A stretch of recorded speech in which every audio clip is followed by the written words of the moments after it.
どうも、文福図の岡代です。ゆなちです。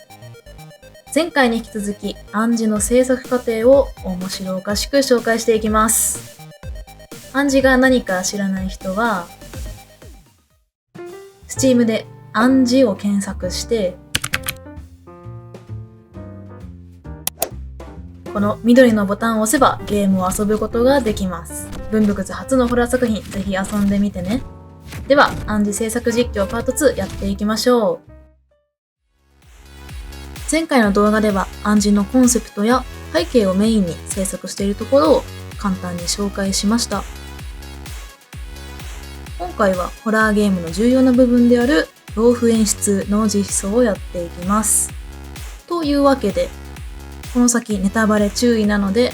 ぜひ暗示を遊んでから見に来てくれると嬉しいです。じゃあやっていきましょう。まずは皆さんの目に焼き付いたであろう赤い扉ですが、開発初期は結構地味な色合いの扉でした。この扉が赤色に変更されたのは、あの女が着ているコートの色と同化させるためで、扉を見るたびに赤い女と錯覚してしまう、じわじわ来る恐怖を味わってもらうために、悪意を込めて赤色の扉にしました。ここからは恐怖演出の作成に取り掛かります。まずはやりたい演出リストを作り、その中から怖いと思う演出をゲーム内に取り入れました。最初に作り始めたのは、上階から足音が近づいてくる演出。結構怖めな演出ですが、足音を鳴らしている正体は、この白い球体。この球体がドタバタ足音を鳴らしているという意外と単純な仕掛けになっています。この調子でサクサク紹介していきます。早速ですが、あの女の登場です。人型のキャラクターをモデリングするときは、G ブラシのライトボックスのモデルを改造しています。仮のスカルプトが終わったら、ちょっと手を加えていきます。作成したモデルにコートを着せてあげれば完成です。一旦テクスチャはなしでゲーム内に登場させます。ナチに作ってもらった仮のモデルでいろいろな恐怖演出を作っていきます。階段を登っていくとこちらを覗く女がいたり、降りた先にもすごい体勢で覗き込んでるみたいなイベントをいくつか作りました。中でもこのイベントが作中で一番怖かったのではないでしょうか。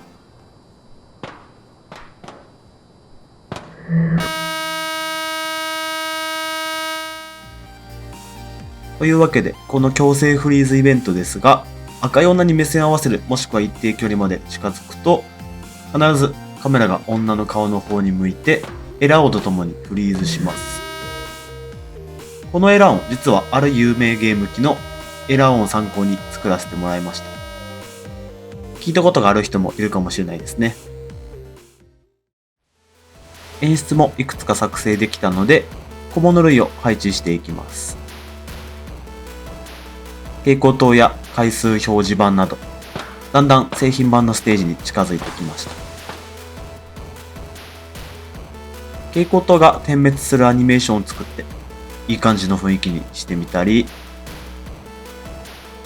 いきなり蛍光灯が割れるイベントを作ったり、雷が鳴って雨が降ってくるイベントを作り、環境や音の変化を楽しんでもらうような工夫をいろいろ施してみました。お恥ずかしい話ですが、自分で入れた恐怖イベントを忘れて、テストプレイ中に何回もびっくりしていました。いよいよ作業も終盤戦です。地上まで降り切った後、赤い女が目の前に落ちてくるという後味の悪いジャンプスケアも用意しました。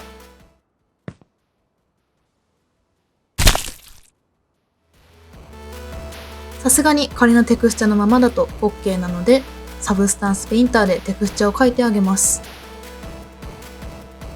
ゲーム内でもここまで近距離で赤い女を見ることができないので、結構貴重な映像です。結構グロい見た目になりました。あとは髪の毛や歯を追加していって、結構可愛くなりましたね。いい感じにモデルが完成しました。というわけで、ここまでの作業で作ったものをもろもろ調整して暗示が完成しました。ここまで順調に作業も進み、あとは発売を待つだけのはずだったのですが、ゲーム開始時に流れる予定だったこのオープニング映像。ゆざちが可愛い動画を作ってくれたのですが、プレイ環境によって暗転したまま進行しないバグが発生してしまって、どうしても解決できなかったため、やむを得ずオミットすることとなりました。この場を借りてこのオープニング映像を供養させてください。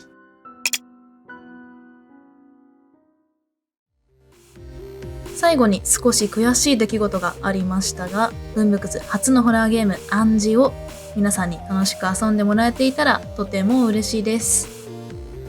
文福図はこれからもゲーム制作を通して楽しいコンテンツを皆さんにお届けできるように頑張っていきます。よければぜひチャンネル登録&高評価ボタンを押して、これからの活動も応援していただけると嬉しいです。では今回の動画はこれでお開きにしましょう。ご視聴ありがとうございました。